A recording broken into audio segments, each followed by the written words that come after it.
지금으로부터 약 2500년 전 인도 북부 히말라야 산맥 기슭에서 한 아이가 태어났습니다. 그 아이는 왕자였습니다. 원하는 것은 무엇이든 가질 수 있었고 아버지의 왕국을 물려받을 운명이었습니다. 궁궐 안에는 아름다운 정원이 있었고 젊고 건강한 사람들만 그의 주변에 있었습니다. 고통이라고는 모르는 삶이었습니다. 그러나 이 왕자는 어느 날 궁궐 밖으로 나갔습니다. 그리고 그곳에서 늙은 사람을 보았습니다. 병든 사람을 보았습니다. 죽은 사람을 보았습니다. 그는 충격을 받았습니다. 자신도 언젠가 늙고 병들고 죽는다는 사실을 처음으로 깨달았기 때문입니다. 그날 밤 왕자는 질문을 던졌습니다. 왜 인간은 고통받는가? 늙음과 병듦과 죽음에서 벗어날 길은 없는가? 이 질문에 대한 답을 찾기 위해 그는 모든 것을 버렸습니다. 왕위도, 아내도, 갓 태어난 아들도, 화려한 궁궐도, 29살의 나이에 그는 집을 떠나 수행자가 되었습니다. 6년간의 처절한 구도 끝에 그는 마침내 답을 찾았습니다. 보리수나무 아래에서 새벽별을 바라보며 그는 깨달았습니다. 인간이 왜 고통받는지, 그리고 그 고통에서 어떻게 벗어날 수 있는지를. 사람들은 그를 붓다라고 불렀습니다. 깨달은 자라는 뜻입니다. 또는 석가모니라고 불렀습니다. 샤카족의 성자라는 뜻입니다. 그는 이후 45년간 인도 전역을 걸어 다니며 자신이 발견한 진리를 가르쳤습니다. 왕과 거지, 학자와 문맹, 남자와 여자, 귀족과 천민, 그는 누구에게나 가르침을 베풀었습니다. 그리고 80세의 두 그루 사라나무 사이에서 조용히 눈을 감았습니다. 그가 세상을 떠난 뒤 그의 가르침은 인도를 넘어 아시아 전역으로 퍼져나갔습니다. 스리랑카, 미얀마, 태국, 중국, 한국, 일본, 티베트, 몽골, 수억 명의 사람들이 그의 가르침을 따랐고 지금도 따르고 있습니다. 오늘 우리는 이 한 인간의 이야기를 따라가 보려 합니다. 신화나 전설이 아니라 한 사람이 고통의 문제와 씨름하고 답을 찾아 헤매고 마침내 깨달음에 이른 여정입니다. 물론 2500년 전의 이야기입니다. 역사적 사실과 후대의 전승이 뒤섞여 있습니다. 무엇이 실제로 있었던 일이고 무엇이 덧붙여진 것인지 완벽하게 구분하기는 어렵습니다. 하지만 중요한 것은 그가 던진 질문입니다. 왜 우리는 고통받는가? 어떻게 하면 고통에서 벗어날 수 있는가? 이 질문은 2500년이 지난 오늘날에도 여전히 유효합니다. 자, 그럼 시작하겠습니다. 기원전 6세기, 인도 북부의 작은 왕국으로 가보겠습니다. 기원전 6세기의 인도는 격변의 시대였습니다. 오래된 브라만교의 권위가 흔들리고 있었습니다. 베다 경전에 기반한 제사의식, 브라만 사제들의 권위, 엄격한 카스트 제도, 이 모든 것에 의문을 품는 사람들이 늘어나고 있었습니다. 수많은 사상가와 수행자들이 새로운 길을 모색했습니다. 숲으로 들어가 명상하는 은둔자들, 극단적인 고행을 실천하는 수행자들, 기존의 모든 가치를 부정하는 회의론자들. 인도 사상사에서 이 시기를 사문의 시대라고 부릅니다. 사문이란 출가 수행자를 뜻합니다. 정치적으로도 변화가 일어나고 있었습니다. 작은 부족 국가들이 난립하던 시대에서 점차 큰 왕국들이 등장하기 시작했습니다.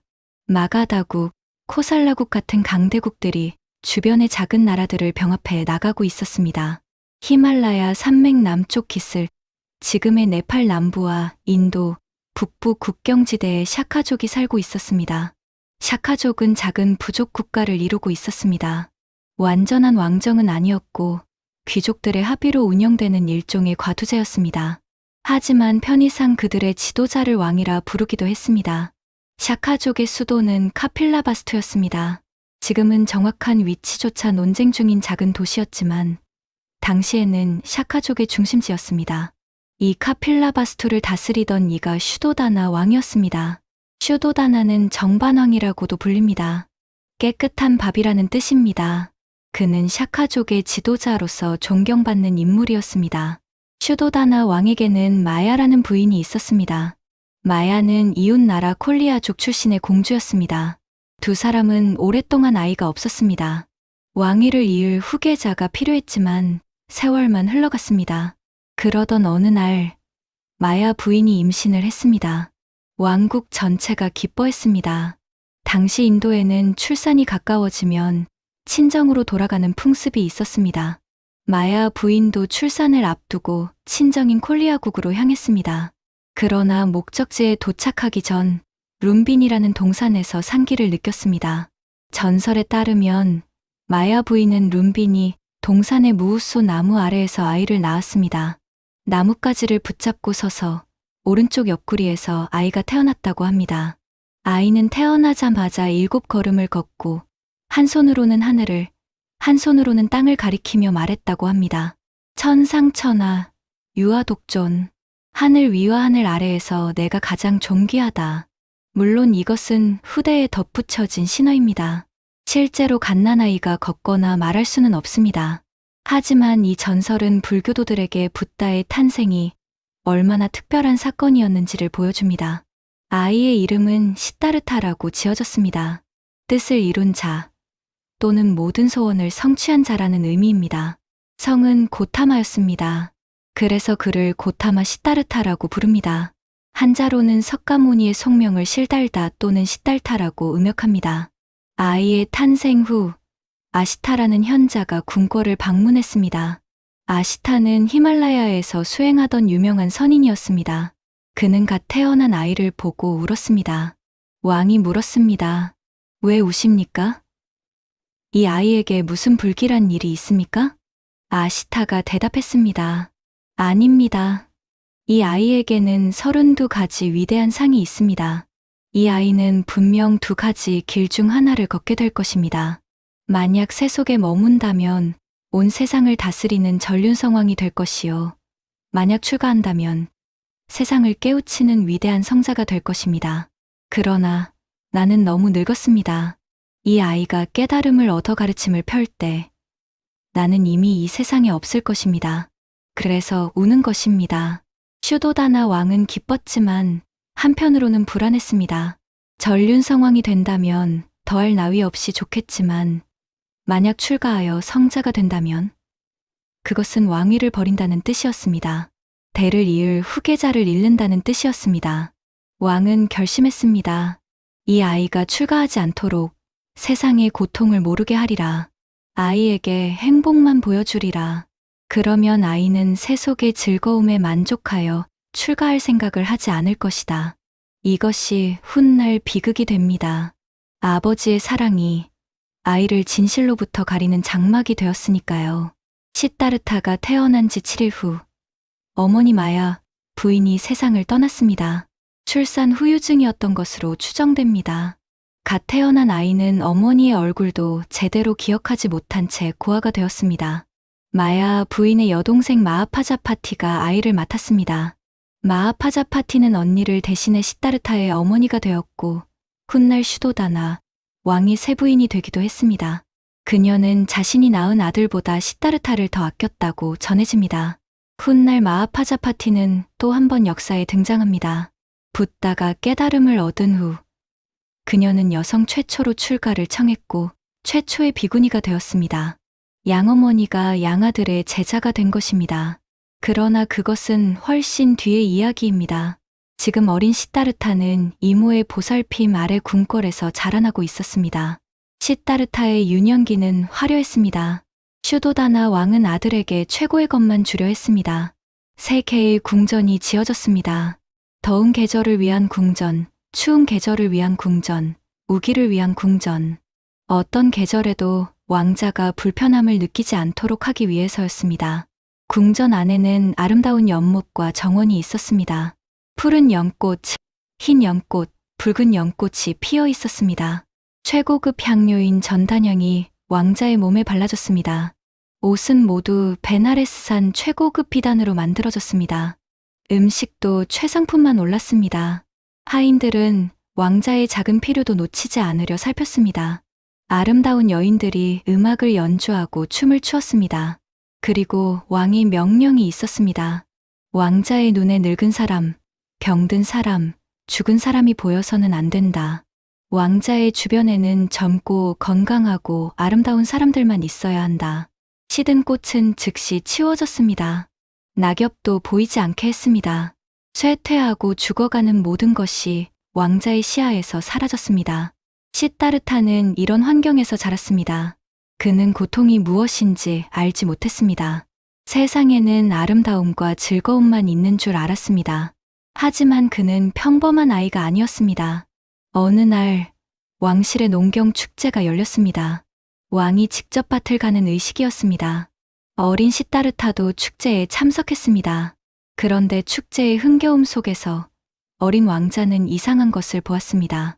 쟁기가 땅을 갈아엎을 때 흙 속에서 벌레들이 드러났습니다. 그러자 새들이 날아와 그 벌레들을 쪼아 먹었습니다. 다른 사람들은 대수롭지 않게 여겼지만 어린 시다르타는 깊은 생각에 빠졌습니다. 그는 축제의 소란을 피해 잠부나무 아래 그늘로 갔습니다. 그리고 홀로 앉아 명상에 잠겼습니다. 한 생명이 다른 생명을 잡아먹는 것, 살기 위해 죽여야 하는 것, 이 세상의 근본적인 고통에 대해 생각했습니다. 한참 후 아버지가 아들을 찾으러 왔습니다. 놀랍게도 해가 움직여 다른 나무들의 그림자는 모두 방향이 바뀌었는데 잠부나무의 그림자만은 여전히 어린 왕자를 덮고 있었다고 합니다. 이건 역시 전설이겠지만 어린 시다르타의 비범함을 보여주는 이야기입니다. 왕은 걱정이 되었습니다. 아들이 너무 깊이 생각한다. 이러다 세상의 고통에 눈을 뜨고 출가해버리면 어쩌나? 왕은 더욱 아들을 즐거움으로 둘러싸려 했습니다. 시다르타는 자라면서 학문과 무예를 배웠습니다. 크샤트리아, 즉 무사 계급 출신답게 활쏘기, 검술, 마술 등 무예에 뛰어났습니다. 동시에 배다 경전을 비롯한 학문도 익혔습니다. 전설에 따르면 그는 어떤 분야에서든 스승을 금방 뛰어넘었습니다. 한 이야기에서는 활쏘기 대회에서 다른 모든 참가자를 압도했다고 합니다. 아버지는 기뻐했습니다. 아들이 뛰어난 왕이 될 자질을 보여주었으니까요. 그러나 왕의 기쁨 이면에는 늘 불안이 있었습니다. 아시타 선인의 예언이 마음에 걸렸습니다. 아들이 출가해버리면 어떡하나. 왕은 결혼을 서둘렀습니다. 아들이 아내와 가정에 매이면 출가 같은 생각은 하지 않을 것이라고 생각했습니다. 전설에 따르면 이웃나라의 공주 야소다라를 아내로 맞이하기 위해 시다르타는 무예 대회에 참가해야 했습니다. 그는 모든 종목에서 우승하여 야소다라의 손을 얻었다고 합니다. 야소다라. 그녀는 시다르타와 같은 날 태어났다고 전해집니다. 아름답고 현명한 여인이었습니다. 두 사람은 결혼했고 행복한 나날을 보냈습니다. 왕은 안심했습니다. 이제 아들은 아내가 있다. 곧 손자도 볼 것이다. 왕의 계승은 안정되었다. 하지만 시다르타의 마음 한구석에는 무언가가 있었습니다. 채워지지 않는 것이 있었습니다. 모든 것을 가졌지만 무언가 허전했습니다. 어느 경전에서는 이렇게 전합니다. 시다르타는 쾌락에 둘러싸여 살았지만 그 쾌락이 영원하지 않다는 것을 알았습니다. 아름다운 것은 시들고 젊음은 늙음이 되며 삶은 결국 죽음으로 끝납니다. 그는 이미 그것을 어렴풋이 감지하고 있었습니다. 결혼 생활이 계속되었습니다. 그리고 마침내 야소다라가 아들을 낳았습니다. 보통의 아버지라면 기뻐했을 것입니다. 하지만 시다르타는 아이의 이름을 라울라라고 지었습니다. 장애물이라는 뜻입니다. 혹은 족쇄라는 뜻입니다. 왜 그런 이름을 붙였을까요? 아마도 시다르타는 이미 무언가를 결심하고 있었던 것 같습니다. 그에게 아들은 기쁨인 동시에 족쇄였습니다. 진리를 찾아 떠나려는 그를 붙잡는 끈이었습니다.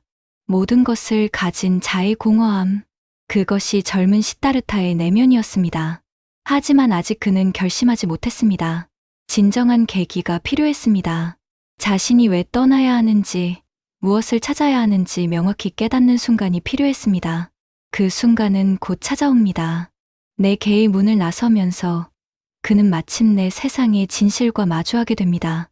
시다르타는 29살이 되었습니다. 그에게는 아름다운 아내가 있었고 갓 태어난 아들이 있었습니다. 언젠가는 아버지의 왕국을 물려받을 것이었습니다. 세상 사람들이 부러워할 모든 것을 가지고 있었습니다. 하지만 그의 마음속에는 여전히 무언가가 있었습니다. 설명하기 어려운 불안, 채워지지 않는 갈증 같은 것이었습니다. 궁궐의 즐거움이 공허하게 느껴지는 날들이 점점 많아졌습니다. 어느 날, 시타르타는 궁궐 밖으로 나가고 싶다고 했습니다. 궁궐 바깥의 세상이 어떤 모습인지 보고 싶다고 했습니다. 왕은 걱정이 되었습니다. 하지만 아들의 청을 무작정 거부할 수는 없었습니다. 왕은 준비를 명령했습니다. 왕자가 지나갈 거리를 깨끗이 청소하고 늙거나 병든 사람은 모두 숨기라고, 아름답고 건강한 사람들만 거리에 나와 있게 하라고. 그렇게 해서 시타르타는 마부 찬나와 함께 궁궐의 동쪽 문을 나섰습니다. 거리는 화려하게 꾸며져 있었습니다. 사람들은 젊고 건강해 보였습니다. 하지만 왕의 계획에는 빈틈이 있었습니다. 모든 것을 완벽하게 통제할 수는 없었습니다. 시타르타는 한 노인을 보았습니다. 허리가 굽고 주름이 가득한 얼굴, 지팡이에 의지에 겨우 걷는 모습이었습니다. 이가 빠지고 머리카락은 휘었습니다. 떨리는 손으로 겨우 몸을 지탱하고 있었습니다. 시타르타는 찬나에게 물었습니다. 저 사람은 왜 저런 모습인가? 허리가 저렇게 굽고 머리가 저렇게 하얗고 걷지도 못하는 저것은 무엇인가? 찬나가 대답했습니다. 왕자님, 저것은 늙음입니다. 저 사람도 젊었을 때는 왕자님처럼 건강했습니다. 하지만 세월이 흐르면 누구나 저렇게 됩니다. 누구나? 나도? 그렇습니다. 왕자님. 왕자님도, 저도, 누구도 늙음을 피할 수 없습니다. 시타르타는 충격을 받았습니다. 그는 늙음이라는 것을 처음 보았습니다. 아니, 처음 인식했습니다. 궁궐 안에서 젊은 사람들만 보며 자란 그에게 늙음은 존재하지 않는 것이나 마찬가지였습니다. 그는 궁궐로 돌아왔지만 마음이 무거웠습니다. 나도 저렇게 된다. 저 아름다운 야소다라도 저렇게 된다.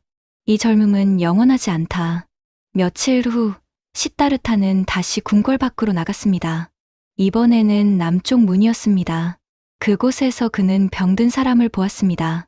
길가에 한 사람이 쓰러져 있었습니다. 온몸에 종기가 나 있었고 고통스럽게 신음하고 있었습니다. 악취가 났습니다. 아무도 그 사람을 돌보지 않았습니다. 시타르타가 물었습니다. 저 사람은 왜 저러는가? 저렇게 고통스러워하는 이유가 무엇인가? 찬나가 대답했습니다.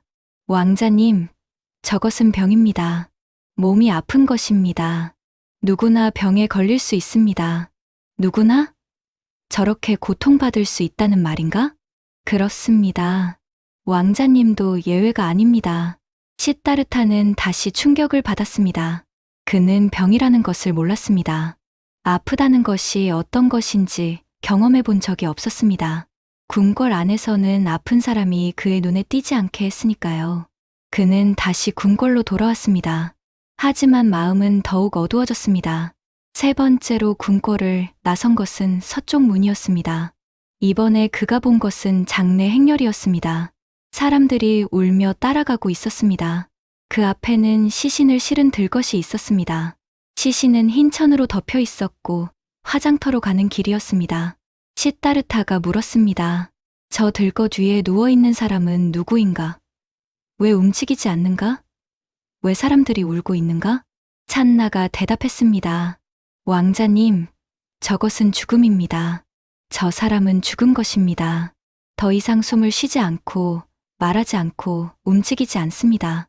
화장터에서 불에 태워질 것입니다. 죽음? 누구나 죽는가? 그렇습니다. 왕자님, 태어난 모든 것은 반드시 죽습니다. 왕자님도 예외가 아닙니다. 이것이 가장 큰 충격이었습니다.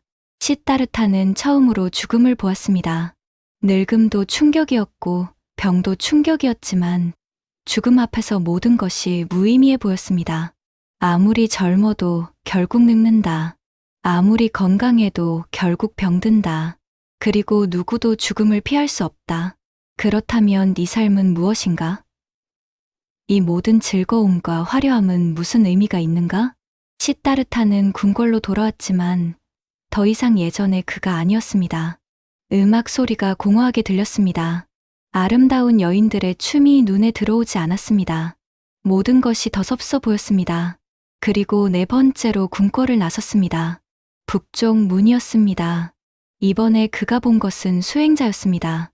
누더기 옷을 입고 머리를 깎고 탁발 그릇 하나만 들고 걸어가는 사람이었습니다. 하지만 그의 얼굴은 평화로웠습니다. 늙음도 병도 죽음도 그를 흔들지 못하는 것 같았습니다. 시따르타가 물었습니다. 저 사람은 누구인가? 왜 저런 모습으로 다니는가? 그런데 왜 저렇게 평온해 보이는가? 찬나가 대답했습니다. 왕자님, 저 사람은 사문입니다. 출가 수행자입니다. 세속의 모든 것을 버리고 진리를 찾아 수행하는 사람입니다. 생로병사의 고통에서 벗어나는 길을 찾는 사람입니다. 생로병사에서 벗어나는 길? 그런 길이 있는가? 시따르타의 마음에 불이 붙었습니다. 지금까지 그는 고통만 보았습니다. 늙음의 고통, 병의 고통, 죽음의 고통, 그것은 피할 수 없는 것처럼 보였습니다. 하지만 저 수행자는 다릅니다. 그는 그 고통에서 벗어나는 길을 찾고 있습니다. 그리고 그의 얼굴에는 평화가 있습니다. 나도 저 길을 가야 한다. 나도 그 답을 찾아야 한다. 이것이 사문유관입니다. 내 개의 문을 나서서 내 가지를 본 것입니다. 늙은 사람, 병든 사람, 죽은 사람, 그리고 수행자. 처음 세 가지는 고통의 현실을 보여주었고, 마지막 하나는 그 고통에서 벗어날 가능성을 보여주었습니다. 물론 이 이야기는 상징적으로 각색된 것일 수 있습니다. 실제로 시따르타가 29살이 되도록 늙은 사람 한 번 못 보았다는 것은 믿기 어렵습니다. 하지만 중요한 것은 사실 여부가 아닙니다. 중요한 것은 시따르타가 어느 순간 삶의 본질적인 고통과 마주했다는 것입니다. 그리고 그 고통을 외면하지 않고 정면으로 바라보았다는 것입니다. 대부분의 사람들은 늙음과 병과 죽음을 생각하지 않으려 합니다. 그냥 살아갑니다. 하지만 시따르타는 달랐습니다. 그는 그 문제를 붙잡았습니다. 왜 인간은 고통받는가? 이 고통에서 벗어날 길은 없는가? 이 질문에 대한 답을 찾기 위해 그는 모든 것을 버리기로 결심합니다. 결심은 했지만 떠나기는 쉽지 않았습니다. 궁궐에는 그를 붙잡는 것들이 너무 많았습니다. 사랑하는 아내 야소다라가 있었습니다. 갓 태어난 아들 라울라가 있었습니다. 자신을 아끼는 아버지가 있었습니다. 평생 자신을 키워준 이모 마하파자파티가 있었습니다. 이 모든 것을 버리고 떠날 수 있는가? 경전에 따르면 시따르타는 어느 날 밤 연회에 참석했습니다. 아름다운 궁녀들이 음악을 연주하고 춤을 추었습니다. 밤이 깊어지자 연회는 끝났고 궁녀들은 지쳐 여기저기 누워 잠들었습니다. 시따르타는 그 모습을 바라보았습니다. 낮에는 아름답게 화장하고 우아하게 춤추던 여인들이 이제는 입을 벌리고 침을 흘리고 코를 골며 잠들어 있었습니다. 옷은 흐트러졌고 머리카락은 헝클어졌습니다. 그는 생각했습니다. 이것이 진실이다. 아름다움은 허상이다. 젊음은 더섭고 쾌락은 순간이다. 나는 무엇을 위해 여기 있는가? 그날 밤 시따르타는 결심을 실행에 옮기기로 했습니다. 그는 먼저 야소다라의 방으로 갔습니다. 아내와 아들이 함께 자고 있었습니다. 야소다라는 아기 라울라를 품에 안고 평화롭게 잠들어 있었습니다. 시따르타는 한참을 그 모습을 바라보았습니다. 아이를 한 번만 안아보고 싶었습니다. 하지만 그러다가 야소다라가 깨면 그녀의 눈물의 발이 묶일 것 같았습니다. 그는 마음속으로 작별을 고했습니다. 언젠가 돌아오겠다. 내가 찾는 것을 찾으면 반드시 돌아와서 그대들에게도 그 길을 알려주겠다. 그리고 그는 돌아서서 방을 나왔습니다. 시따르타는 시종 찬나를 깨웠습니다. 그리고 에마 칸타카를 준비시켰습니다. 칸타카는 시따르타가 아끼던 백마였습니다. 한밤중에 그들은 궁궐을 빠져나왔습니다. 전설에 따르면 신들이 말발굽 소리가 나지 않게 해주었다고 합니다. 성문을 지키는 병사들도 깊은 잠에 빠져 깨어나지 않았다고 합니다. 시따르타는 말을 타고 성을 빠져나갔습니다. 찬나가 뒤를 따랐습니다. 그들은 밤새 달려 아노마 강가에 도착했습니다. 날이 밝아오고 있었습니다. 시따르타는 말에서 내렸습니다. 그는 칼을 뽑았습니다. 그리고 자신의 긴 머리카락을 잘랐습니다. 인도에서 머리카락은 자존심과 신분의 상징이었습니다. 왕자의 머리카락을 자르는 것은 왕자의 신분을 버리는 것이었습니다. 그는 화려한 옷을 벗었습니다. 비단 옷, 보석 장신구, 왕자의 모든 표식을 벗어버렸습니다. 전설에 따르면 마침 그때 지나가던 사냥꾼이 있었습니다. 시따르타는 그 사냥꾼과 옷을 바꾸었습니다.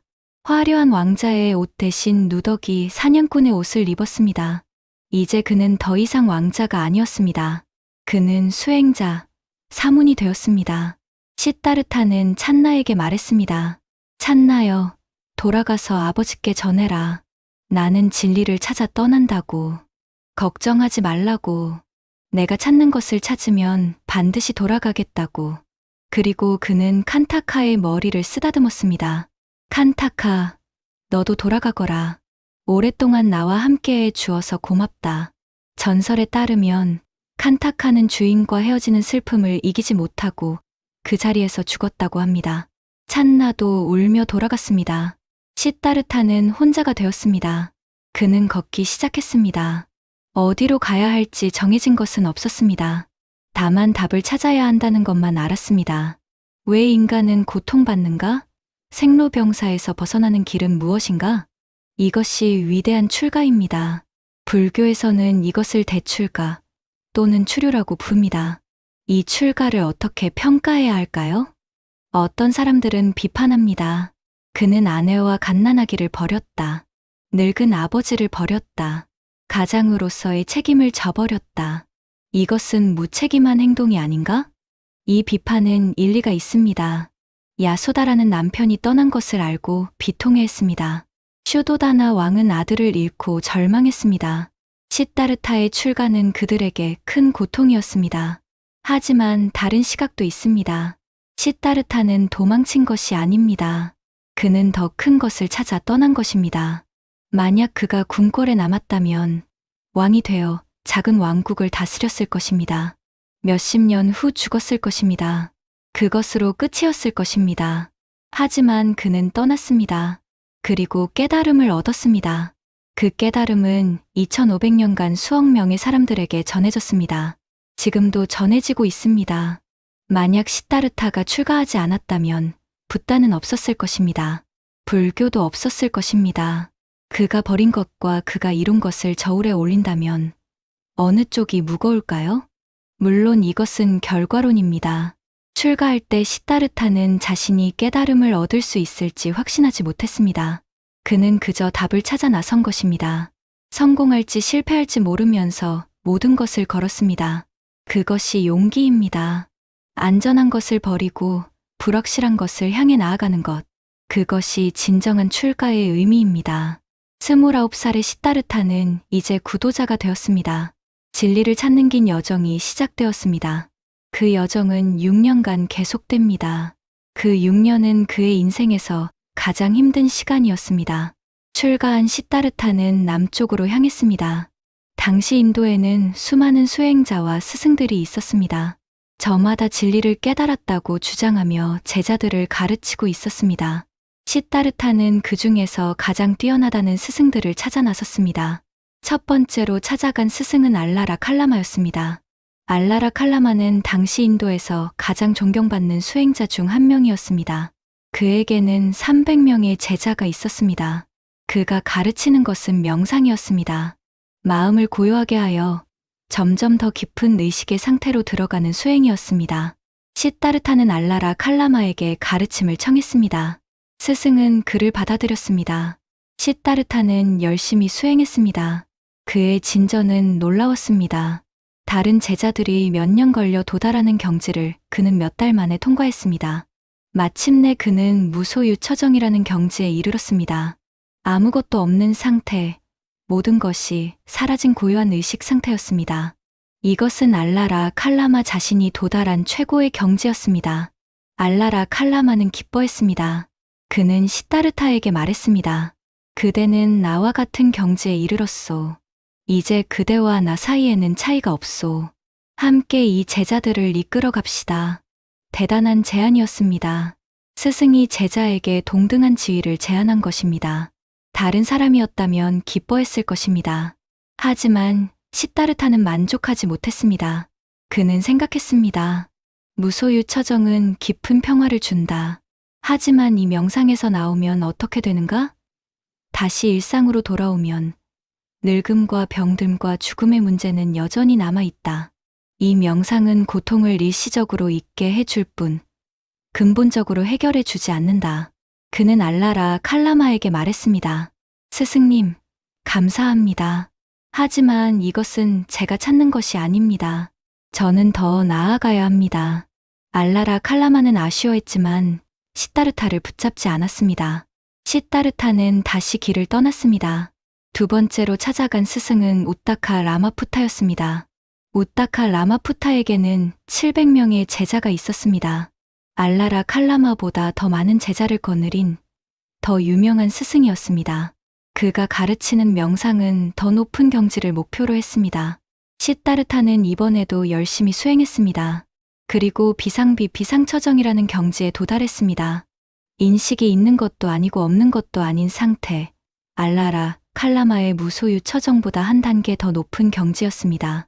이것은 당시 인도에서 알려진 명상의 최고 경지였습니다. 우타카 라마푸타도 알라라 칼라마와 같은 제안을 했습니다. 그대는 나와 같은 경지에 이르렀소. 함께 이 제자들을 이끌어 갑시다. 하지만 시다르타의 대답은 같았습니다. 스승님, 감사합니다. 하지만 이것도 제가 찾는 것이 아닙니다. 비상처정은 무소유 처정보다 더 깊은 고요함을 주었습니다. 하지만 역시 근본적인 답은 아니었습니다. 명상에서 나오면 고통은 여전했습니다. 늙음, 병듦, 죽음의 문제는 해결되지 않았습니다. 시다르타는 깨달았습니다. 명상만으로는 부족하다. 마음을 고요하게 하는 것, 깊은 산매에 드는 것, 이것만으로는 진정한 해탈에 이를 수 없다. 무언가 다른 것이 필요하다. 하지만 그것이 무엇인지는 아직 알 수 없었습니다. 시다르타는 두 스승을 떠났습니다.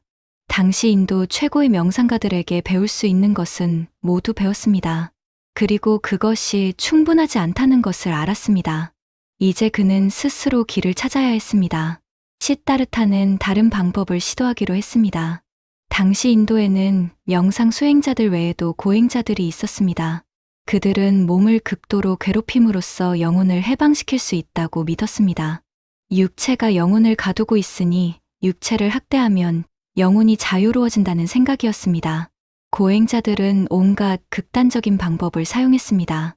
음식을 극도로 줄였습니다. 잠을 자지 않았습니다. 가시 위에 눕거나 한 발로 서서 몇 시간씩 버텼습니다. 뜨거운 태양 아래 앉아 있거나 추운 겨울에 강물에 들어갔습니다. 시다르타는 우루벨라라는 숲으로 갔습니다. 네란자라 강 근처의 조용한 숲이었습니다. 그곳에서 그는 고행을 시작했습니다. 처음에는 음식을 줄였습니다. 하루에 쌀 한 줌만 먹었습니다. 그러다가 콩 하나, 깨 하나로 줄였습니다. 나중에는 며칠에 한 번만 먹었습니다. 호흡을 멈추는 수행도 했습니다. 숨을 참고 또 참았습니다. 머리가 깨질 것 같은 고통이 왔습니다. 귀에서 바람 소리가 났습니다. 몸 전체가 불에 타는 것 같았습니다. 가시 위에 눕기도 했습니다. 차가운 땅에서 자기도 했습니다. 묘지에서 시체 옆에 앉아 명상하기도 했습니다. 이런 고행을 6년간 계속했습니다. 그의 몸은 처참하게 변했습니다. 살은 빠지고 뼈만 남았습니다. 갈비뼈가 다 드러났습니다. 팔다리는 말라 비틀어진 나뭇가지 같았습니다. 배를 만지면 등뼈가 만져졌습니다. 눈은 깊이 꺼져 마른 우물 같았습니다. 경전에는 이렇게 묘사되어 있습니다. 그의 몸은 마치 말라버린 호리병박 같았다. 그의 눈은 깊은 우물 바닥에 비친 별빛 같았다. 그의 두피는 마른 호박처럼 쪼글쪼글해졌다. 5명의 수행자가 시다르타와 함께했습니다. 그들은 시다르타의 극심한 고행에 감명받아 그를 따르고 있었습니다. 그들은 생각했습니다. 이분은 반드시 깨달음을 얻을 것이다. 이렇게 치열하게 수행하는 사람은 본 적이 없다. 하지만 6년이 지나도 깨달음은 오지 않았습니다. 시다르타는 죽음의 문턱까지 갔습니다. 어느 날 그는 너무 쇠약해져서 정신을 잃었습니다. 거의 죽을 뻔했습니다. 간신히 의식을 되찾은 그는 생각에 잠겼습니다. 나는 6년간 할 수 있는 모든 고행을 했다. 인간이 견딜 수 있는 한계까지 몸을 괴롭혔다. 하지만 깨달음은 오지 않았다. 명상의 최고 경지도 답이 아니었고 극단적인 고행도 답이 아니었다. 그렇다면 무엇이 답인가? 그때 그는 어린 시절의 기억 하나를 떠올렸습니다. 농경 축제 때 잠부나무 아래 앉아 명상에 잠겼던 기억이었습니다. 그때 그는 억지로 마음을 비우려 하지 않았습니다. 몸을 괴롭히지도 않았습니다. 그저 자연스럽게 편안하게 마음이 고요해졌습니다. 그리고 깊은 평화와 기쁨을 느꼈습니다. 시다르타는 깨달았습니다. 극단은 답이 아니다. 쾌락에 빠지는 것도 답이 아니고 몸을 괴롭히는 것도 답이 아니다. 중간의 길이 있다. 극단을 피하고 균형을 찾는 길이 있다. 이것이 중도의 발견이었습니다. 시다르타는 고행을 중단하기로 했습니다. 먼저 몸을 회복해야 했습니다. 이대로는 깨달음은커녕 죽기만 할 것이었습니다. 마침 그때 수자타라는 마을 처녀가 지나갔습니다. 그녀는 숲의 나무 신에게 바치려고 우유죽을 가져오는 길이었습니다. 그녀는 나무 아래 앉아 있는 시다르타를 보았습니다. 너무나 여윈 모습이었습니다. 수자타는 그를 나무 신이라고 생각했는지 아니면 그냥 불쌍히 여겼는지 그에게 우유죽을 바쳤습니다. 시다르타는 그것을 받아먹었습니다. 함께 수행하던 5 수행자가 이것을 보았습니다. 그들은 실망했습니다. 시다르타는 타락했다. 고행을 포기하고 맛있는 음식을 먹다니. 그는 더 이상 우리와 함께할 수 없다. 5 수행자는 시다르타를 떠났습니다. 그들은 베나레스 근처 녹야원으로 갔습니다. 시다르타는 다시 혼자가 되었습니다. 하지만 그는 흔들리지 않았습니다. 그는 알았습니다. 고행은 답이 아니었다. 새로운 길을 찾아야 한다. 그리고 그 길은 극단이 아닌 중도에 있다. 몸이 조금씩 회복되었습니다. 기력이 돌아왔습니다. 마음이 맑아졌습니다. 이제 준비가 되었습니다. 마지막 수행을 할 때가 왔습니다. 시다르타는 네란자라 강에서 목욕을 했습니다. 6년간의 때를 씻어냈습니다. 그리고 강가에 있는 큰 나무를 보았습니다. 피팔라 나무, 훗날 보리수라고 불리게 될 나무였습니다. 넓은 잎이 시원한 그늘을 만들고 있었습니다. 시다르타는 그 나무 아래로 갔습니다. 풀을 모아 자리를 깔았습니다. 그리고 앉았습니다. 그는 서원을 세웠습니다. 이 자리에서 깨달음을 얻지 못하면 나는 일어나지 않으리라. 살과 뼈가 마르고 피가 다해도 나는 이 자리를 떠나지 않으리라. 35살의 시다르타는 그렇게 최후의 수행에 들어갔습니다. 경전에 따르면 그날 밤마라가 찾아왔습니다. I don't blame you for living this wish had been enough for you to stay.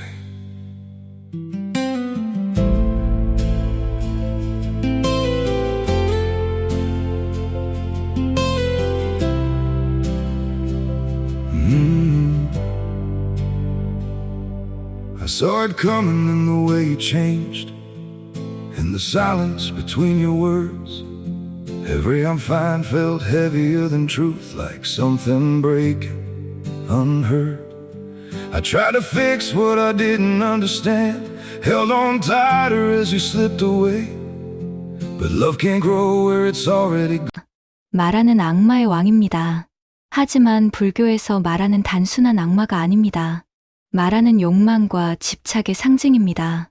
인간을 깨달음에서 멀어지게 하는 모든 것의 총칭입니다. 마라는 먼저 유혹을 보냈습니다. 그의 3 딸을 보냈습니다. 욕망, 불만, 가레라는 이름의 딸들이었습니다. 그녀들은 아름다운 모습으로 시다르타를 유혹했습니다. 쾌락을 약속하고 세속의 즐거움을 상기시켰습니다. 하지만 시다르타는 흔들리지 않았습니다. 그는 쾌락이 더섭다는 것을 이미 알고 있었습니다. 궁궐에서의 삶이 그것을 가르쳐 주었습니다. 유혹이 통하지 않자 마라는 공포를 보냈습니다. 무시무시한 악마의 군대가 시다르타를 에워쌌습니다. 창과 칼, 불과 독, 온갖 무기가 그에게 쏟아졌습니다. 천둥 같은 고함 소리가 울려 퍼졌습니다. 하지만 시다르타는 움직이지 않았습니다. 그는 공포가 마음이 만들어낸 환상이라는 것을 알았습니다.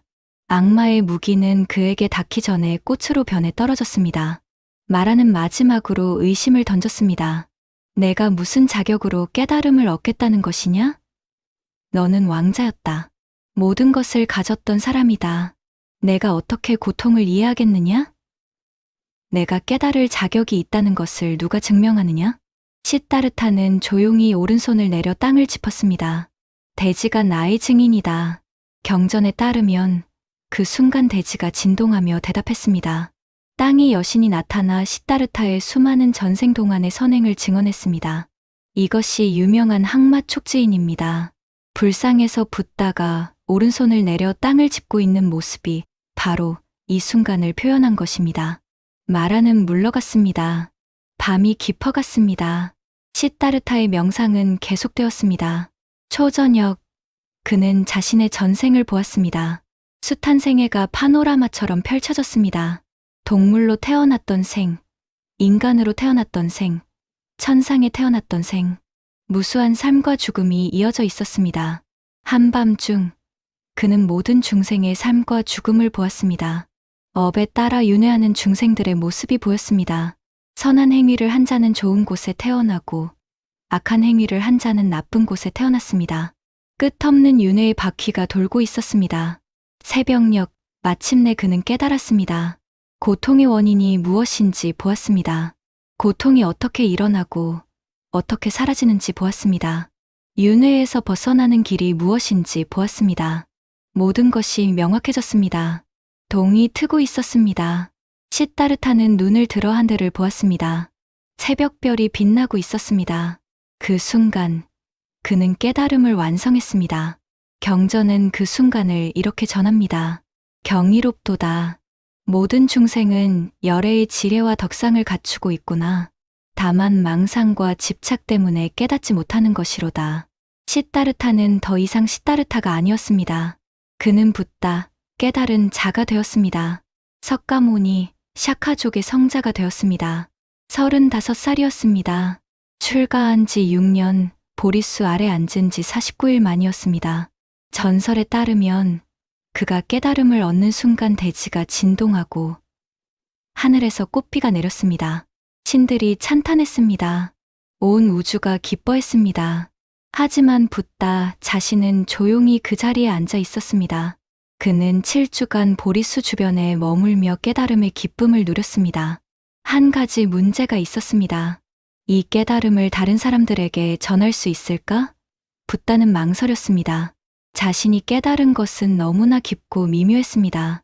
세상 사람들이 이해할 수 있을까? 가르쳐도 소용없지 않을까?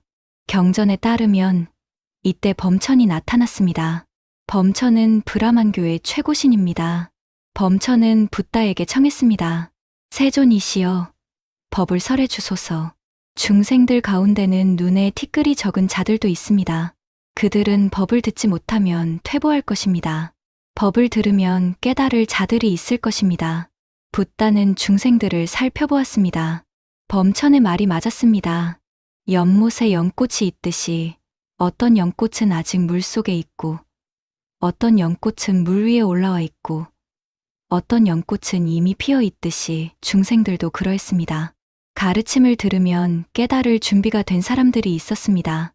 붓다는 결심했습니다. 법을 설하리라. 깨달음의 길을 보여주리라.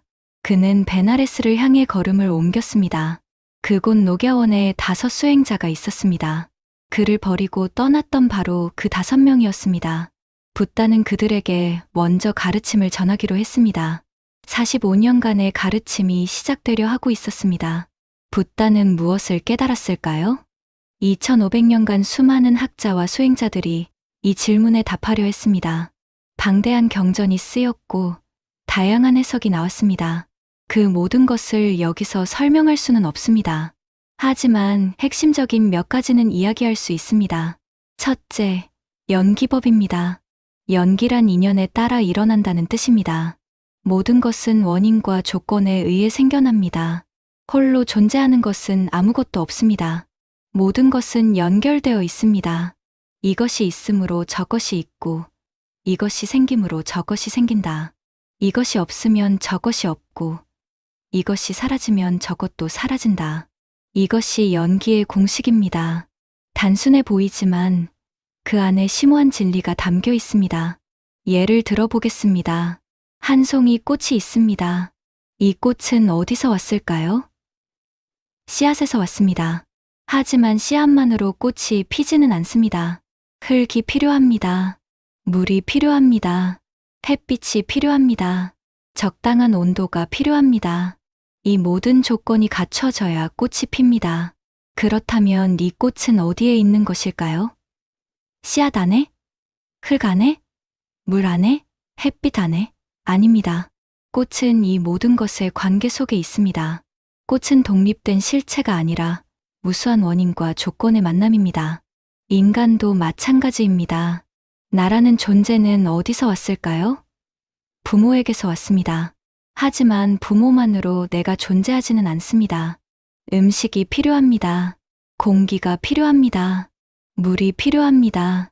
나를 키워준 사람들, 내가 배운 것들, 내가 경험한 것들, 이 모든 것이 지금의 나를 만들었습니다. 그렇다면 나는 어디에 있을까요? 몸 안에? 마음 안에? 고정된 나라는 실체가 있을까요? 붓다는 말합니다. 없다고. 고정된 자아는 환상이라고. 이것을 무아라고 합니다. 아트만이 없다는 뜻입니다. 아트만은 브라만교에서 말하는 영원불변의 자아입니다. 붓다는 이것을 부정했습니다.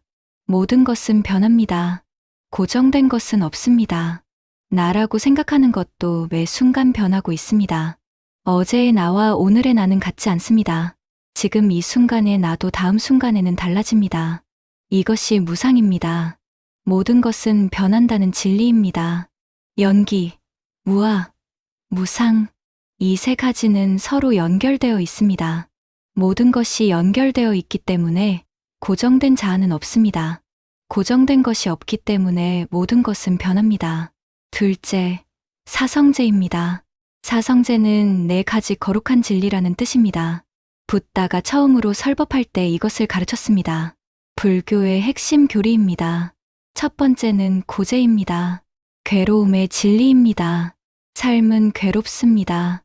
태어남이 괴롭고, 늙음이 괴롭고, 병듦이 괴롭고, 죽음이 괴롭습니다. 사랑하는 것과 헤어지는 것이 괴롭고, 미워하는 것과 만나는 것이 괴롭고, 원하는 것을 얻지 못하는 것이 괴롭습니다. 이것은 비관주의가 아닙니다. 현실의 직시입니다. 의사가 환자를 치료하려면 먼저 병을 진단해야 합니다. 붓다는 삶의 병을 진단한 것입니다. 두 번째는 집제입니다.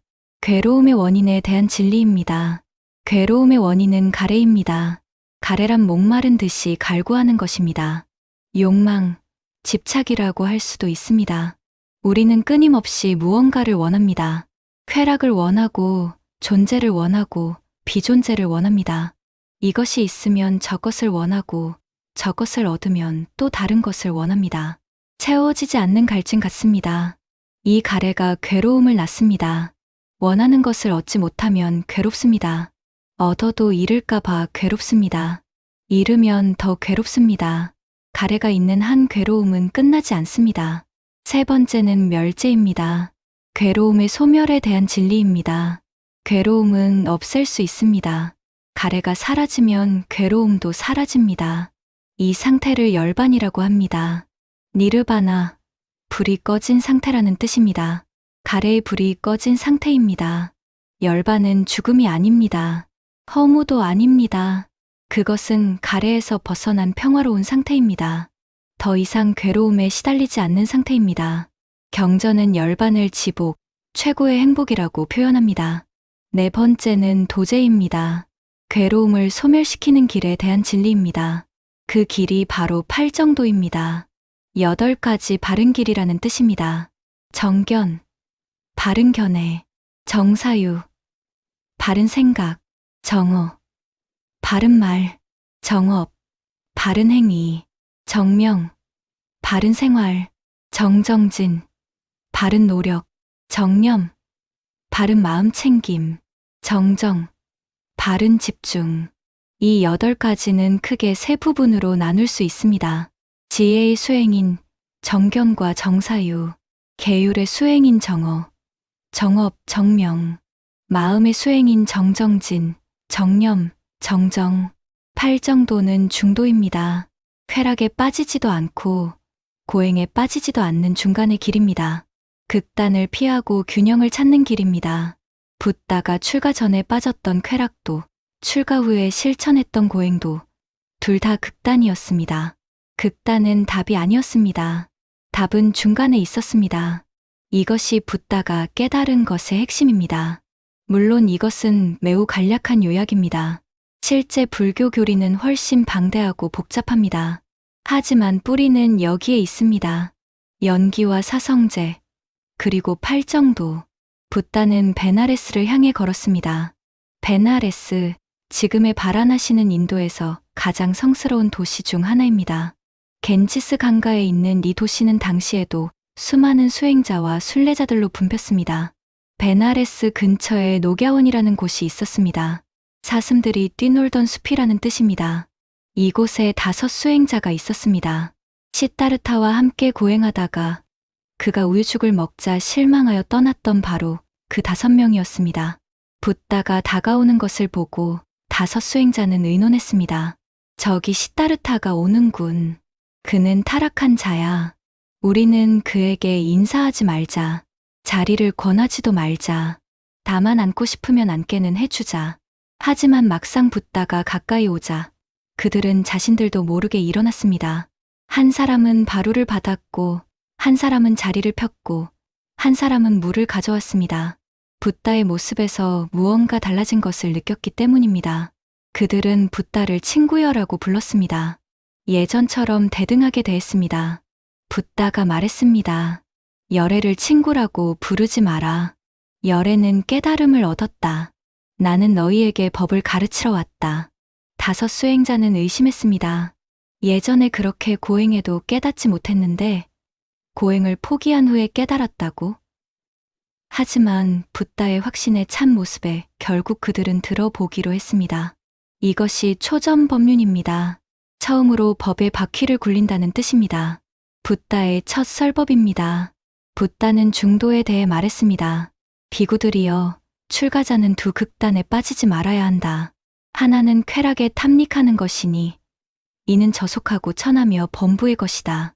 다른 하나는 고행에 빠지는 것이니 이는 괴롭고 성스럽지 못하며 이익이 없다. 열애는 이 2 극단을 피하고 중도를 깨달았다. 이 중도는 눈을 뜨게 하고 지혜를 낳고 평화와 깨달음과 열반으로 인도한다. 그리고 그는 사성제를 설했습니다. 괴로움의 진리, 괴로움의 원인에 대한 진리, 괴로움의 소멸에 대한 진리, 괴로움을 소멸시키는 길에 대한 진리. 5 수행자 중 콘단냐가 먼저 깨달았습니다. 그는 법안을 얻었습니다. 세상의 모든 것은 생겨나면 반드시 사라진다는 진리를 체득한 것입니다. 붓다는 기뻐했습니다. 콘단냐가 알았구나. 콘단냐가 알았구나. 콘단냐는 붓다에게 출가를 청했습니다. 붓다는 받아들였습니다. 오라, 비구여.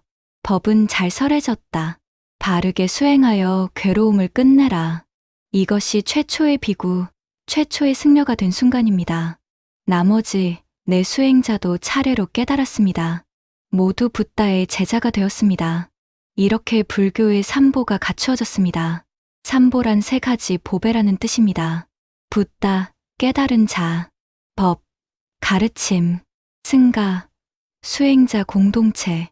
이 3가지가 불교의 기둥입니다. 초전법륜 이후 붓다의 가르침은 빠르게 퍼져나갔습니다. 베나레스의 젊은이 야사가 가족과 친구들을 데리고 귀의했습니다. 제자가 60명이 되었습니다. 붓다는 제자들에게 말했습니다. 비구들이여, 나는 인간과 신의 모든 속박에서 벗어났다. 너희도 그러하다. 가거라. 비구들이여, 많은 사람들의 이익을 위해, 많은 사람들의 행복을 위해 세상에 대한 연민으로 법을 설하라. 처음도 좋고 중간도 좋고 끝도 좋은 법을. 두 사람이 같은 길로 가지 마라. 제자들은 사방으로 흩어져 가르침을 전했습니다. 불교의 전파가 시작되었습니다. 붓다는 고향으로 돌아가지 않았습니다. 적어도 처음에는 그랬습니다. 그는 먼저 마가다국으로 갔습니다. 당시 인도에서 가장 강력한 나라 중 하나였습니다. 수도 라자가에는 수많은 사람이 살고 있었습니다. 그곳에서 붓다는 가섭 삼형제를 만났습니다. 우루벨라 가섭, 나디 가섭, 가야 가섭. 세 형제는 배화교의 수행자들로 1000명의 제자를 거느리고 있었습니다. 그들은 붓다의 가르침을 듣고 귀의했습니다. 1000명의 제자도 함께 귀의했습니다. 마가다국의 왕 빈비사라도 붓다를 만났습니다. 그는 붓다의 설법을 듣고 깊이 감동했습니다. 그는 제가 신자가 되었습니다. 출가하지 않고 세속에서 붓다의 가르침을 따르는 사람입니다. 빈비사라 왕은 붓다에게 중림정사를 시주했습니다. 대나무 숲에 지은 최초의 사찰이었습니다. 사리푸타와 모갈라나도 이 무렵 귀의했습니다. 두 사람은 원래 산자야라는 스승 밑에서 수행하고 있었습니다. 250명의 제자 중에서 가장 뛰어난 두 사람이었습니다. 하지만 그들은 산자야의 가르침에 만족하지 못했습니다. 더 높은 진리를 찾고 있었습니다. 어느 날 사리푸타는 아사지라는 비구를 만났습니다. 아사지는 붓다의 초기 제자 중 한 명이었습니다.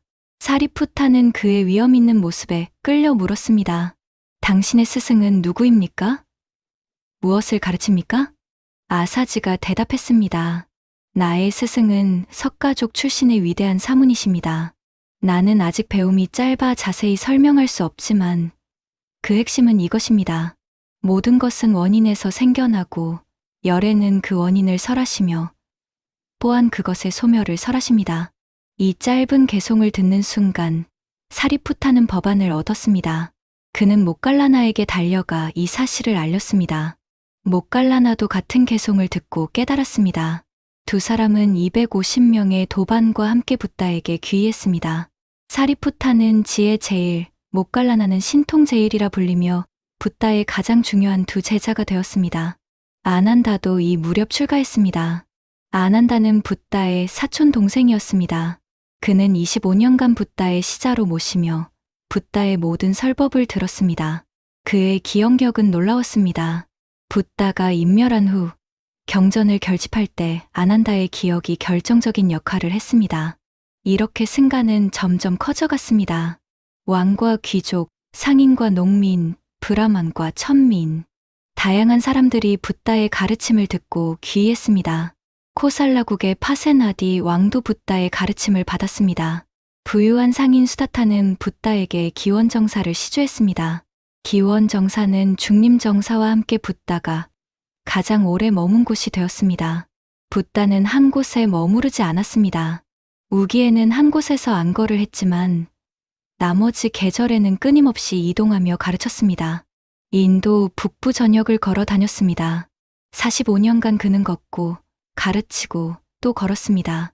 붓다의 가르침에서 혁명적인 것 중 하나는 평등 사상이었습니다. 당시 인도 사회는 카스트 제도로 나뉘어 있었습니다. 브라만, 크샤트리아, 바이샤, 수드라, 그리고 카스트에도 들지 못하는 불가 촉천민이 있었습니다. 태어날 때부터 신분이 정해졌고 평생 바꿀 수 없었습니다. 브라만교에서는 브라만만이 가장 성스럽다고 했습니다. 오직 브라만만이 신과 소통할 수 있다고 했습니다. 천민은 인간 이하로 취급받았습니다. 붓다는 이것을 부정했습니다. 태어남으로 브라만이 되는 것이 아니고 태어남으로 천민이 되는 것이 아니다. 행위로 브라만이 되고 행위로 천민이 된다. 붓다에게 중요한 것은 출신이 아니라 행위였습니다. 어떤 카스트에서 태어났는가가 아니라 어떻게 살고 어떻게 수행하는가가 중요했습니다. 천민 출신의 수파카라는 사람이 있었습니다. 그는 시체를 처리하는 일을 했습니다. 가장 천한 직업이었습니다.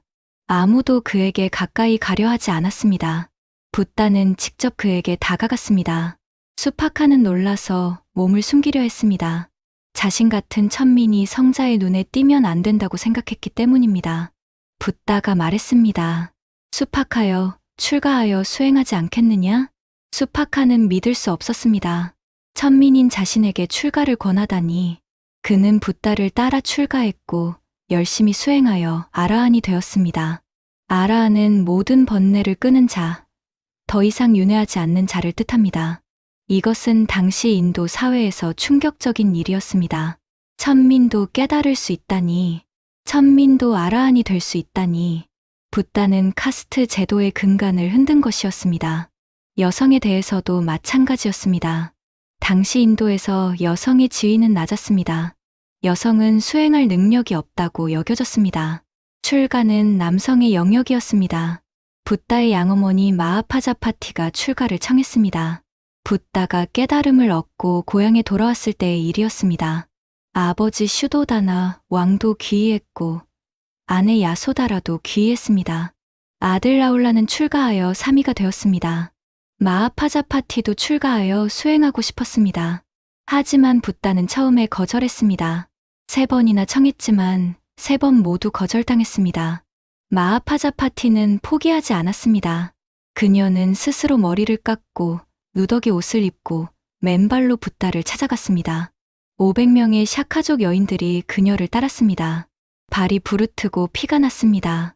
아난다가 이 모습을 보고 붓다에게 청했습니다. 세존이시여, 여성도 깨달을 수 있습니까?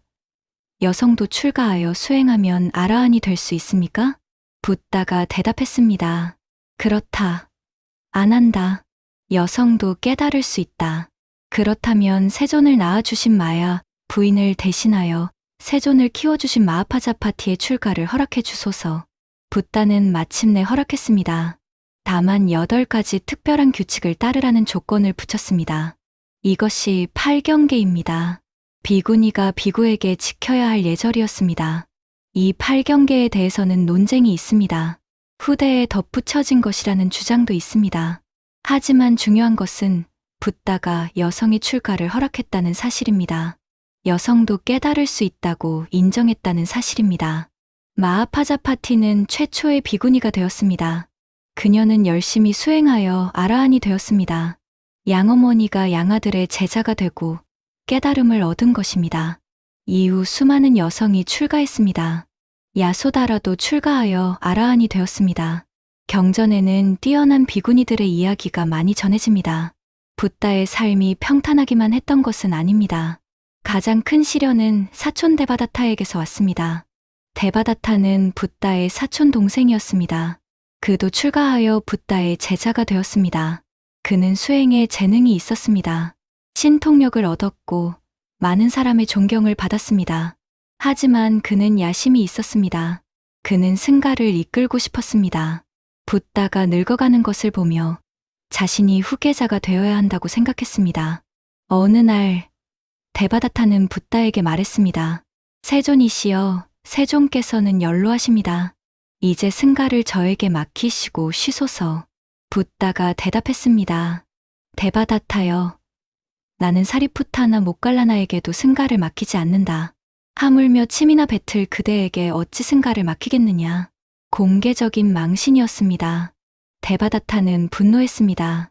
그는 붓다를 제거하기로 결심했습니다. 데바다타는 마가다국의 왕자 아자타사투와 손을 잡았습니다. 아자타사투는 아버지 빔피사라 왕을 죽이고 왕위를 빼앗았습니다. 데바다타는 그를 부추긴 것이었습니다. 데바다타는 자객을 보내 붓다를 죽이려 했습니다. 하지만 자객들은 붓다를 만나자 오히려 귀의해버렸습니다. 다음에는 영축산에서 바위를 굴렸습니다. 붓다가 지나가는 길목에 큰 바위를 떨어뜨린 것이었습니다. 바위는 다른 바위에 부딪혀 산산이 부서졌지만 파편 하나가 붓다의 발을 다치게 했습니다. 그 다음에는 미친 코끼리를 풀었습니다. 술에 취한 코끼리 나라기리를 붓다가 지나가는 길에 풀어놓은 것이었습니다. 하지만 붓다가 자해의 마음을 보내자 코끼리는 붓다 앞에 무릎을 꿇었습니다. 3번의 암살 시도가 모두 실패했습니다. 데바다타는 다른 방법을 썼습니다. 그는 승가를 분열시키려 했습니다. 그는 더 엄격한 계율을 주장했습니다. 평생 숲에서만 살 것, 걸식만 할 것, 누더기만 입을 것, 나무 아래에서만 잘 것, 고기와 생선을 먹지 말 것. 이 5가지를 승가의 규칙으로 만들자고 했습니다. 붓다는 거부했습니다. 이것은 개인의 선택일 수 있지만 모두에게 강제할 것은 아니라고 했습니다. 중도의 정신에 어긋난다고 했습니다.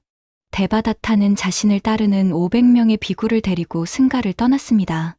승가가 분열된 것입니다. 하지만 사리푸타와 모갈라나가 그 500명을 찾아갔습니다. 법을 설하자 그들은 자신들의 잘못을 깨닫고 다시 붓다에게 돌아왔습니다. 데바다타는 결국 실패했습니다. 경전에 따르면 그는 병이 들어 붓다에게 용서를 구하러 가다가 땅이 갈라지며 지옥에 떨어졌다고 합니다. 이것은 아마도 상징적인 표현일 것입니다. 또 다른 비극도 있었습니다. 붓다의 조국 샤카족이 멸망한 것입니다. 코살라국의 비두다바 왕이 군대를 이끌고 샤카족을 공격했습니다. 예도난 때문이었습니다. 붓다는 3번이나 군대의 길을 막고 앉아 공격을 막았습니다. 하지만 4번째에는 막지 않았습니다. 카르마를 어찌 막겠느냐. 샤카족은 학살당했습니다. 붓다의 고향 카필라바스투는 폐허가 되었습니다. 붓다는 이 소식을 듣고도 평정을 잃지 않았다고 합니다. 하지만 그 마음이 어떠했을까요? 가족과 친척, 고향 사람들이 죽어가는데 붓다는 신이 아니었습니다. 그도 인간이었습니다. 기쁨도 슬픔도 느꼈습니다. 다만 그것에 휘둘리지 않았을 뿐입니다. 세월이 흘렀습니다. 붓다는 80세가 되었습니다. 45년간 쉬지 않고 가르쳤습니다. 인도 북부 전역을 걸어 다녔습니다. 수많은 사람을 만나고 수많은 설법을 했습니다. 이제 그의 몸도 지쳐가고 있었습니다. 붓다는 마지막 여행을 시작했습니다. 라자가아를 떠나 북쪽으로 향했습니다. 아난다와 여러 제자가 함께했습니다. 붓다는 여러 마을을 거치며 설법을 계속했습니다. 베살리에 이르렀을 때 붓다는 병이 들었습니다. 심한 통증이 왔습니다. 죽음이 가까웠습니다. 하지만 붓다는 명상의 힘으로 병을 누르고 일어났습니다. 아직 할 일이 남아 있었기 때문입니다. 붓다는 아난다에게 말했습니다. 아난다여, 나는 이제 늙었다. 80세가 되었다.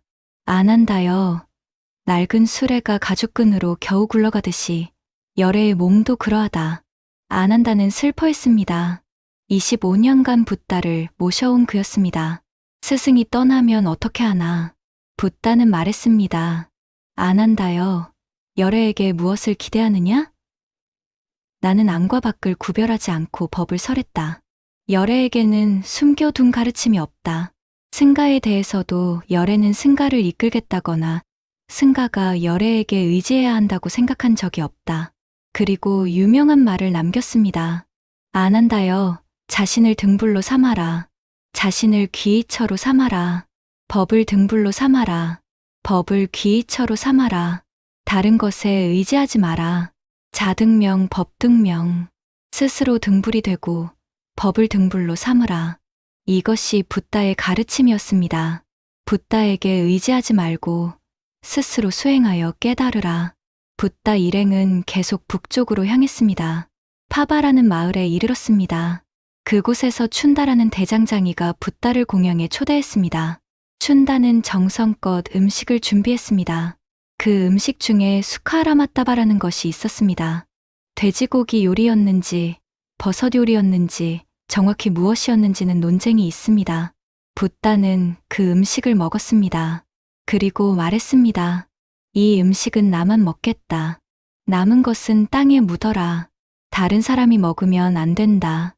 식사 후 붓다는 심한 복통과 혈변으로 고통받았습니다. 식중독이었던 것 같습니다. 붓다는 춘다에게 죄가 없다고 했습니다. 오히려 춘다는 큰 공덕을 쌓았다고 했습니다. 붓다에게 깨달음 직전의 마지막 공양을 올린 수자타와 열반 직전의 마지막 공양을 올린 춘다. 이 둘은 동등한 공덕이 있다고 했습니다. 붓다는 병든 몸을 이끌고 계속 걸었습니다. 쿠시나가라를 향해 쿠시나가라에 도착했습니다. 작은 마을이었습니다. 아난다는 아쉬워했습니다. 스승이 열반에 드실 곳이 이렇게 작은 마을이라니. 라자가아나 베살리 같은 큰 도시가 더 합당하지 않은가. 붓다는 말했습니다. 이곳을 작은 마을이라고 하지 마라. 옛날 이곳은 위대한 전륜성왕의 도읍이었다. 마을 외곽에 사라나무 숲이 있었습니다. 사라쌍수, 두 그루씩 짝을 이룬 사라나무들이었습니다. 붓다는 그 나무들 사이에 자리를 펴게 했습니다. 머리를 북쪽으로 향하고 오른쪽으로 누웠습니다. 전설에 따르면 때가 아닌데도 사라나무에 꽃이 피었습니다. 꽃들이 붓다의 몸 위로 떨어졌습니다. 하늘에서 만다라화가 흩날렸습니다. 천상의 음악이 울려 퍼졌습니다. 붓다의 마지막이 다가오고 있었습니다. 소식을 들은 사람들이 몰려왔습니다. 쿠시나가라의 말라족 사람들, 멀리서 달려온 제자들, 모두가 스승의 마지막을 보려 했습니다. 수바따라는 수행자가 찾아왔습니다. 마지막으로 붓다에게 가르침을 청하고 싶다고 했습니다. 아난다가 막았습니다. 스승께서 편찮으시다. 귀찮게 하지 마라.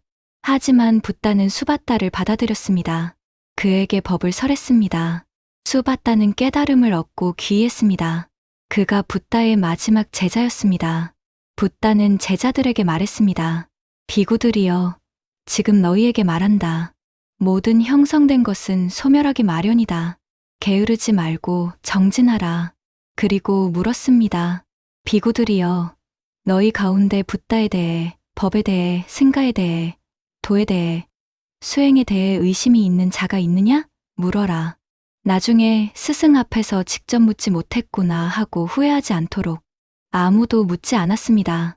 붓다는 3번이나 같은 질문을 했습니다. 여전히 아무도 묻지 않았습니다. 아난다가 말했습니다. 세존이시여, 놀랍습니다. 이 대중 가운데 한 사람도 의심이 없습니다. 붓다가 말했습니다. 아난다여, 너는 믿음으로 그렇게 말한다. 하지만 열애는 안다. 이 대중 가운데 가장 뒤처진 자도 성자의 흐름에 들었으며 더 이상 나쁜 곳에 떨어지지 않을 것이다.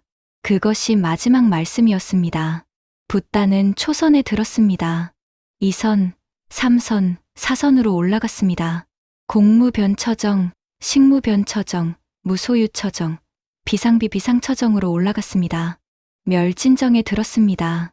그리고 거꾸로 내려왔습니다. 비상비비상처정에서 무소유처정으로, 식무변처정으로, 공무변처정으로, 4선, 3선, 2선, 초선으로, 다시 초선에서 2선으로, 3선으로, 4선으로 올라갔습니다. 4선에서 붓다는 열반에 들었습니다. 그 순간 대지가 흔들렸다고 합니다. 천둥이 울렸다고 합니다. 사라나무 꽃이 쏟아졌다고 합니다. 아난다를 비롯한 아직 깨닫지 못한 제자들은 울었습니다. 아라한이 된 제자들은 울지 않았습니다. 그들은 알았습니다. 모든 형성된 것은 소멸하기 마련이라는 것을. 기원전 483년 또는 기원전 400년경. 정확한 연도는 학자들마다 다릅니다. 하지만 어느 해였든 그날 한 위대한 인간이 세상을 떠났습니다. 붓다의 시신은 화장되었습니다. 유골, 즉 사리는 8부족에게 나누어졌습니다. 각 부족은 탑을 세워 사리를 모셨습니다. 이것이 불탑의 시초입니다. 붓다가 떠난 후에도 그의 가르침은 사라지지 않았습니다. 열반 직후 제자들은 라자가하에 모였습니다. 500명의 아라한이 모여 붓다의 가르침을 확인하는 회의를 열었습니다. 이것이 제1차 결집입니다. 아난다가 경을 암송했습니다. 이와 같이 나는 들었습니다. 모든 경전이 이 문장으로 시작하는 것은 이 때문입니다. 우팔리가 유를 암송했습니다. 이렇게 경장과 율장이 정리되었습니다. 이후에도 결집은 여러 차례 열렸습니다. 가르침은 암송으로 전해지다가 나중에 문자로 기록되었습니다. 수많은 경전이 만들어졌습니다. 붓다의 가르침은 인도를 넘어 퍼져나갔습니다. 남쪽으로는 스리랑카, 미얀마, 태국, 캄보디아, 라오스로 갔습니다. 이것이 상좌부 불교 또는 남방 불교입니다. 북쪽으로는 중앙아시아를 거쳐 중국으로 갔습니다. 중국에서 한국으로, 일본으로, 베트남으로 갔습니다. 이것이 대승불교 또는 북방불교입니다. 티베트로도 갔습니다. 밀교와 결합하여 독특한 형태의 불교가 발전했습니다. 티베트 불교는 몽골과 러시아 일부 지역까지 퍼졌습니다. 오늘날 전 세계에 약 5억 명의 불교도가 있습니다. 아시아를 넘어 유럽과 아메리카에도 불교는 퍼져 있습니다. 명상과 마음챙김은 종교를 떠나 현대인의 삶에 영향을 미치고 있습니다. 2500년이 지났습니다. 붓다가 던진 질문은 여전히 유효합니다. 왜 인간은 고통받는가? 어떻게 하면 고통에서 벗어날 수 있는가? 현대 사회는 붓다의 시대와 많이 다릅니다. 과학기술이 발달하고 의학이 발전하여 옛날보다 오래 살고 편하게 삽니다. 하지만 고통이 사라진 것은 아닙니다. 형태가 바뀌었을 뿐입니다. 우리는 여전히 늙음을 두려워합니다. 병을 두려워합니다. 죽음을 두려워합니다. 원하는 것을 얻지 못해 괴롭고 얻어도 잃을까봐 괴롭습니다.